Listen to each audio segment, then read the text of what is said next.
Hello, welcome back. My name is Colin. This is Chicago Reacts, and this video is part 3 of me reacting to every single Warhammer 40k Faction Explained Part 1 by Bricky. So if you haven't watched the other two parts, go back and watch those, then come back to this one, because frankly, I don't know what the hell you're doing here in the first place if you haven't watched the other two, so go do it. I'll wait. For those of you who are still around, if you haven't already, be sure to like, share, and subscribe to be able to see more content like this. I'm sure one day I'll get used to saying that over and over and over again. But for now, I'm going to make it awkward. All right, so we left off in the last video. We're about to learn about the Imperial Knights. Yeah. I'm not going to share too much about my opinions from the last video, if you know, because you've probably already seen it, so you know. And if you haven't seen it, go watch it.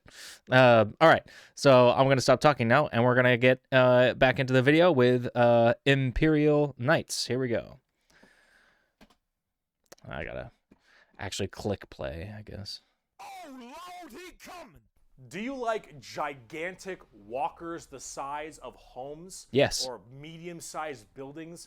Do you want to kill heretics, but you want to kill like 40 of them per turn? Do you want a gigantic old-school knight noble house style of walkers with giant chainsaw arms? Then you got Imperial Knights. Imperial Knights, it's not a whole lot to talk about them because they're just gigantic walkers, but they have this old-school, like, house feel to them, like literally like they're houses. Each Imperial Knight comes from a house, and each of them act in their own special way. These behemoth of walkers also destroy almost everything in their path, killing full swaths of squads in a couple shots, stepping on legions of troops. Like, these things do not mess I'm like getting so distracted by the video that's happening in the background. He's like, they don't get, you know, they take it down everything in the path, but like right as I said, it looked like one of them got cut in half. Imperial Knight comes from a house, and each of them act in their own special way. These behemoth of walkers also destroy almost everything in their path. See, like, I don't know, I just think it's a little ironic. As he's saying that, literally one is getting sliced in half by whatever it's coming up against, so anyhow. Swaths of squads in a couple shots, stepping on legions of troops. Like, these things. But I guess the thing was still taking out the thing that cut it in half. So I guess it's not wrong, but you know what I'm saying. Not mess around, and they look so cool. Imperial Knights and Chaos Knights, actually, for that matter, don't have a whole lot to discuss. They're just super big, heavy walkers, and they look different depending on your house or chaos god you currently believe in. And overall, these things are just really cool if you want to murder everything in your path. They're the big, scary, big unit of Warhammer, and if you want to collect them, go to town. They make for a great painting project too. Getting more back down to earth, let's talk something about a little bit different, a little more gold. Wait, so hang on a second.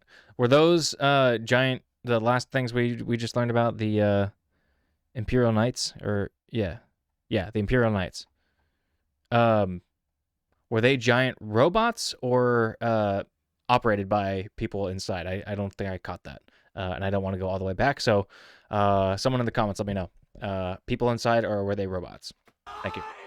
If guardsmen are regular soldiers, Space Marines are super soldiers, Grey Knights are super soldiers, the Adeptus Custodes are super soldiers cubed. The Adeptus Custodes are the third major army I own. I know, 3 armies. I know, I got carried away, okay? But that's all. I only have 3, okay? They are our final brand of Space Marines, but these ones are super special, okay? If a guardsman is 6 foot, a Space Marine is 7 feet, a custodian is 8 feet. These are the giant defenders of Holy Terra, which is also Earth. Earth is Terra, Terra themselves. These are the people that literally guard the Emperor's throne room, hence Custodes. These boys protect the Emperor's throne room at all times and are literally like handcrafted people. They're not humans brought up by a gene seer or something. These are all handcrafted super soldiers. I think from a tube. These behemoth of men are like 8 feet, 8.5 feet tall, and functionally immortal. They stand still, spear in hand, for hundreds of years without the need to sleep and barely even the need to eat, watching over the throne room and every other area of Holy Terra for their entire purpose in life. And oh my lord, are they terrifying. These custodians put Space Marines to shame. If you liked your super soldiers, these are your super mega soldiers. One of these men can take on probably 3 Space Marines and most likely win. There are many different groups of custodians as well, like the Solar Watch, or there's also one of my personal favorite, the Aquilon Shield. The Aquilon Shield go out to seemingly unimportant individuals and protect them because they believe that they are going to be doing something very important in their lives. For instance, let's say a regular guardsman gets the protection of this giant 8.5 foot tall golden god because that guardsman will end up becoming a general one day or something of that nature. The custodians work in mysterious ways and are almost always outnumbered but never outmatched. These people are pretty horrifying, both on the tabletop as well as in the lore. There are very few of them, however, and there's actually an extremely small amount of them, but that's kind of the point. There's only so many of these people that can have war gear this strong, weapons this powerful, and training this good, and the custodians have all 3 of it. For 100 years, I stood my watch amidst the somber shadows of the Sanctum Imperialis. I was still as a statue, but always ready, always attuned to dangers unseen. Days, months, years passed by in a frenzied blur beyond those walls, yet within little moved and nothing changed. For 100 years I did not but wait, yet had any threat appeared I would have struck it down in a heartbeat. For 100 years I stood my watch, and as it ends I can tell you this: patience is a weapon. The custodians are the top dogs of the Imperium, and they hurt just that same way. So I'm getting the impression, especially from this particular faction, he literally just said it, the custodians, that they're really, like, childhood doesn't last for very long. Like, most of these people are genetically enhanced. Like, I'm getting the sense of, like, the clones from, you know, Star Wars, how they're bred to mature into adulthood very quickly. So when I say, like, it doesn't seem like childhood really exists much, I mean that in both the physical sense and the, like, living a childhood. I don't think that ever exists in this world, it seems like. So yeah, wow. Yeah, when they said this is like the worst existence imaginable, they really meant it. They really meant it. So I do want to discuss a little bit about the Sisters of Silence before we get out of here, because the Sisters of Silence I also have a few of, and they're really fun, but they don't get enough attention. These kind of bald plume ladies are a whole group of pariahs, or also known as blanks. We'll be referring to them as blanks from now on. So as every mind is somewhat connected to the warp, these blanks are a genetic mutation that has it suppressed heavily. Because of that mind suppression, normal people feel this weird, like, uncomfortable nature when around them. When a Sister of Silence walks past them, you feel ill. You feel just uncomfortable and strange. So most of them don't actually live past childhood, because once they are birthed, they're, well, you know, killed or something at a very young age, because they just emit a horrifying aura.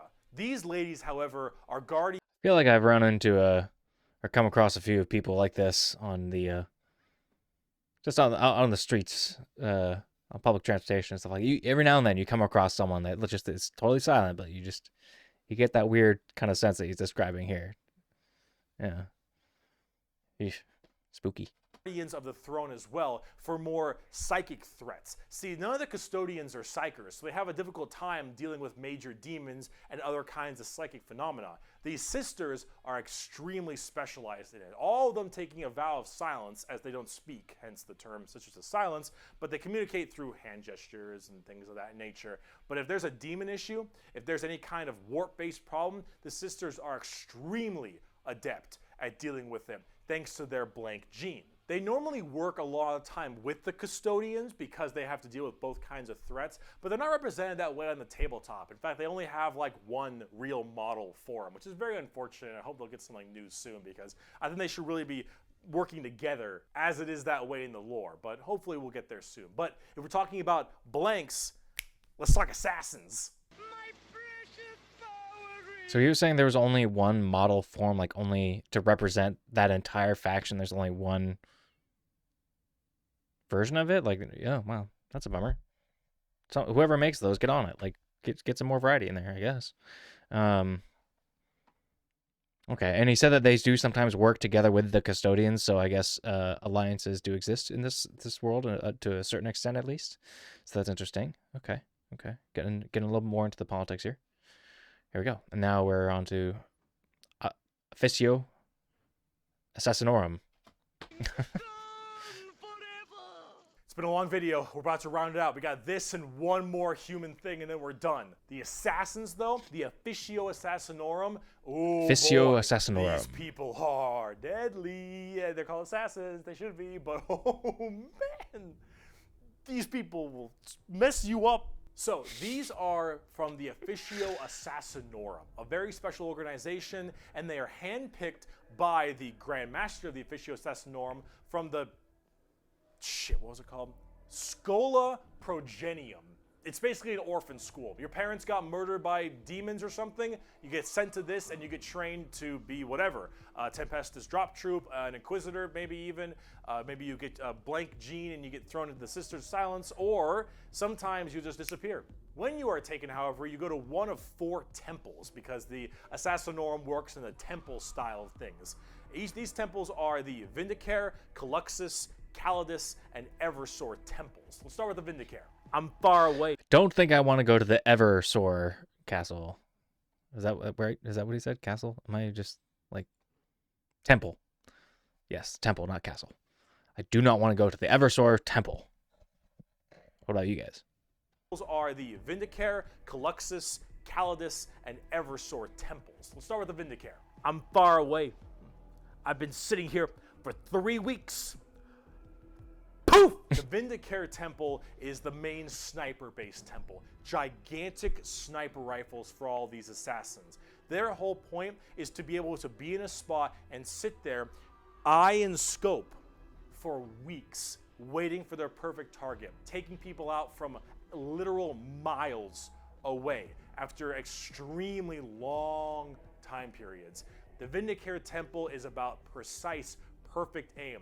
There have been reports of Vindicares being able to single out particular body parts from over 2-3 miles away. Temples in the head, the jugular, for instance, and been sitting there after weeks. And when they're ready, take that shot. Time is done. Packs them up. Now, so far we've heard a lot of ways that people in these factions are genetically modified for superhuman abilities, but I gotta say the sitting in one spot waiting for the perfect kill for literal weeks, that is a level of focus and concentration that I cannot comprehend. This one video is like 50 minutes long, and I have to break it up into like about 60-minute chunks, and just doing that, like I have to take like a 30-minute break in between at least. My attention span. Yeah. Cannot imagine for weeks. Wow. The Calidus temple, however, is a lot more about shape-shifting and deviant art. It's mostly a female-based one, or at least it seems to be, and this allows a lot of body augmentation for certain individuals to be able to kind of transmorph themselves and infiltrate areas that are problems. These assassins will end up taking missions that take them years, 2-3 years, to infiltrate a heretical group and slowly work their way up, just to get enough time to put a bullet into the main target's head and then escape unharmed, or become the main target and sabotage it from within. These are all completely about deception, mind tricks, polymorphing, and everything in between, and lots of drawings. Now, so when he says or become the main target, does that mean like, so infiltrate and work their way up the ranks and then when it comes time, when they've like achieved the status that they were trying to, then become like a problem that everyone tries to take out, like to break it up. I don't know, like cause disruption from within. Is that what he means? I don't know. I'm confused on what he means by become the target. Yeah. If you want to help me out with that, let me know in the comments. Thank you. Eversor Temple. Just kind of disturbing one. The Eversor Temple is about when you don't want anything to come back alive, friend or foe. You want it all dead. An Eversor is psychogenically conditioned with just psychotherapy and psychological torture to only feel violence, hatred, and anger. It does the Clockwork Orange style of thing of just making you forced to watch never-ending pain and misery and psycho conditioning, I guess is the term. And then they pump you full of tons of psychedelic drugs and they cryo-freeze you. And then they drop you in an area where they just want to make sure everything is dead. And then you defrost, full of just all this insane, mind-boggling psychotherapy and psychedelic drugs, and you just go to town. Yeah, if you don't care if anyone comes back alive. You're like, all right, lost cause, send them in. Finally, there's the most bizarre temple, the Caluxus Temple. The Caluxus assassins are feared even among the other temples. So that blank gene, the people will go to the Caluxus Temple with this as well.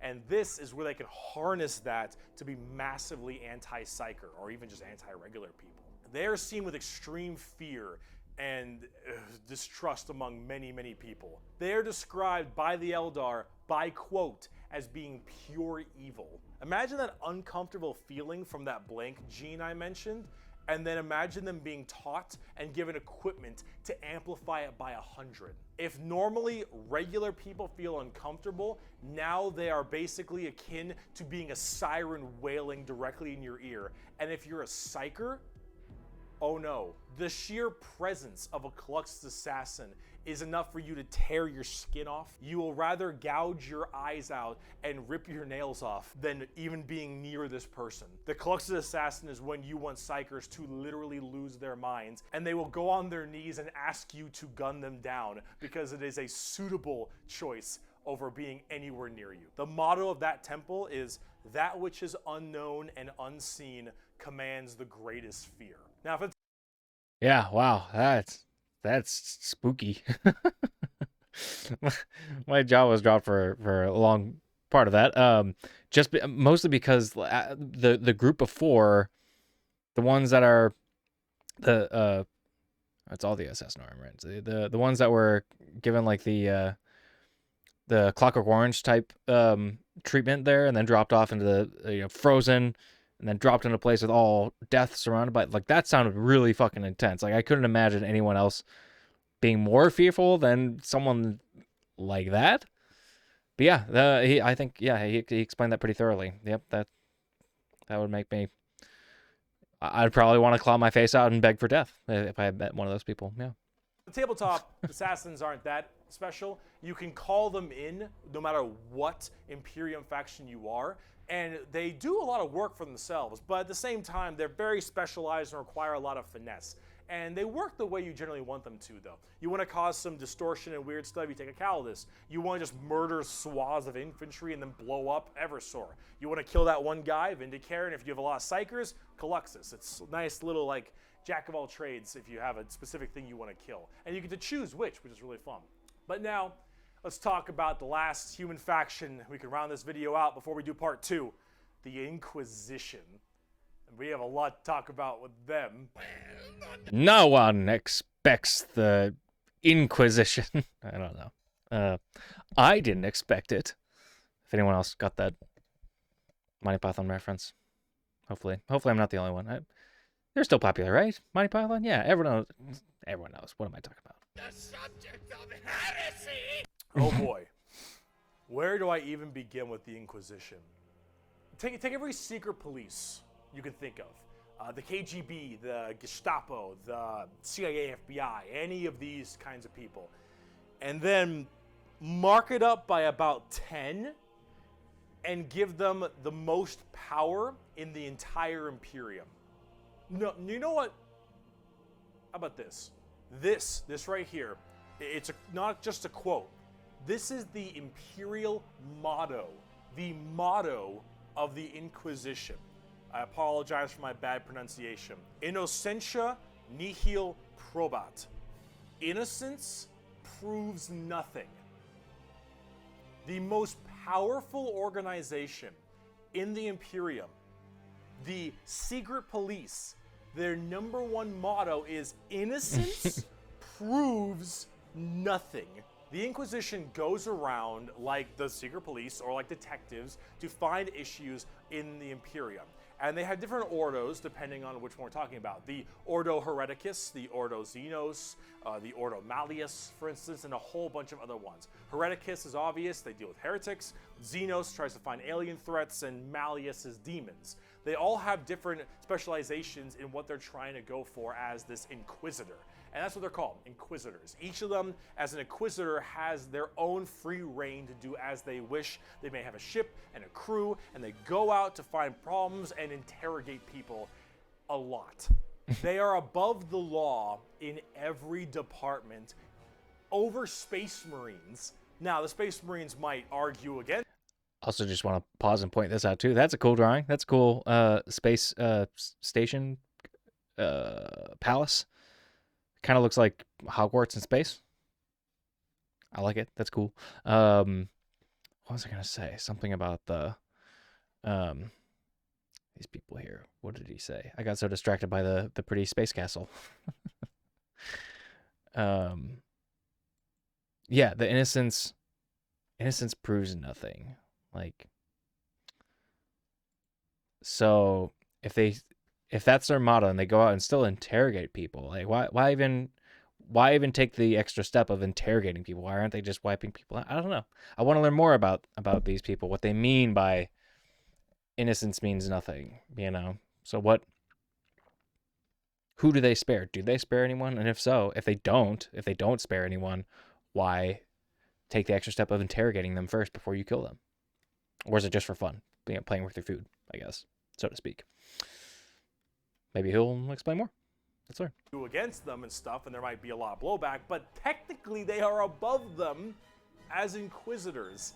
They are looking to investigate and figure out coups and cults and demonic incursions and possible Xenos issues like gene stealers or a new threat coming into an area.